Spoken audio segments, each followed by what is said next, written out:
In today's video, we're going to be talking about how to make a better sound from your mute. If your mute sounds like crap, this video is for you. But hey, if this is the first time we meet, my name is Raphael. On this channel we talk about trombone playing, we talk about brass playing, technique, we do arrangements, etc. So if this is the first time that you join us, then you might consider subscribing to the channel. And so as I said, today I'm going to be talking about how to make your mute sound a little bit better.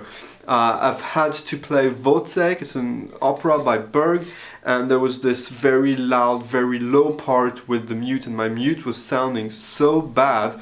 And in a video that I recorded recently for the channel, I also posted Time, Inception by Hans Zimmer. And in my arrangement, there's this little passage where I use a bell, and it's important that I have a good sounding bell. I always say bell, this is not a bell, this is a mute.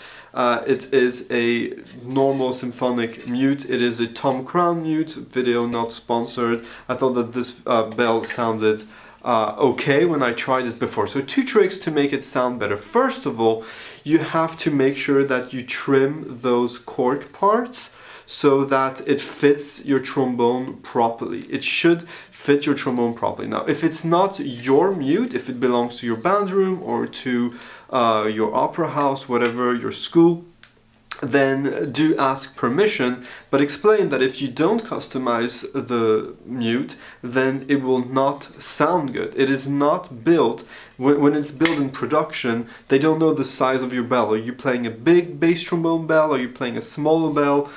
So they just randomly put the corks, and it's for you to adjust it, it's for you to customize it so that it fits properly in the bell. Fitting properly in the bell means that when you put it in, it goes kind of to that distance, you know, so it's not like too far out. Some people I see have mutes that are far like this. Usually it's because either the mute is too big or it's those corky things that are not well adjusted. So adjust those corks. It's very, very, very important. Now if you don't do it, let me just put my bell down. If you don't do it, first of all, your sound will be crap, but second of all, your intonation will be very bad because it's just not how this mute is supposed to be. Now, if that helps and your sound is great, good. For me, it didn't help completely, especially for a few notes that just did not speak with the mute.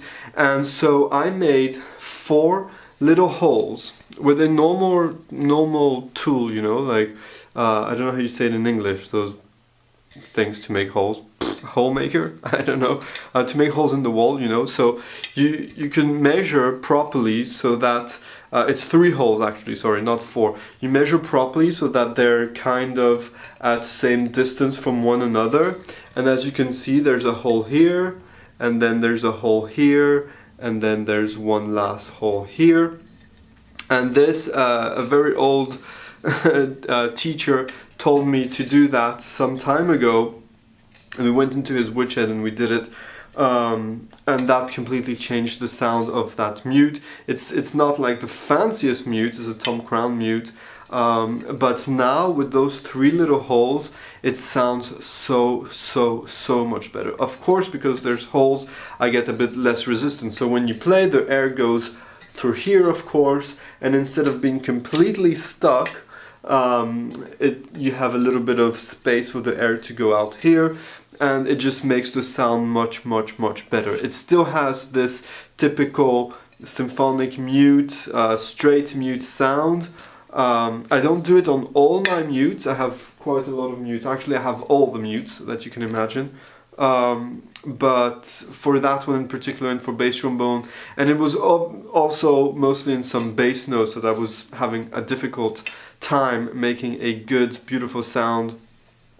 And so those 3 holes, I think it's a really good trick that I didn't know before someone told me, so I hope that this will add value into your life. And if you're having problem with your mute, do those 3 little holes. Now it works on that particular mute, and it works for me for my instrument.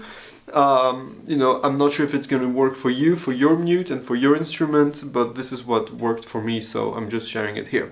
That's it for today's video. If you've enjoyed it, please put a thumbs up, and if you've not done so, subscribe to the channel, and give me your comments down below. Tell me what mute do you use, and do you have problems sounding with it, and tell me if you've tried this little 3 holes trick into your bell, and if it worked or not, or if it ruined your mute. I hope it won't. Normally it shouldn't.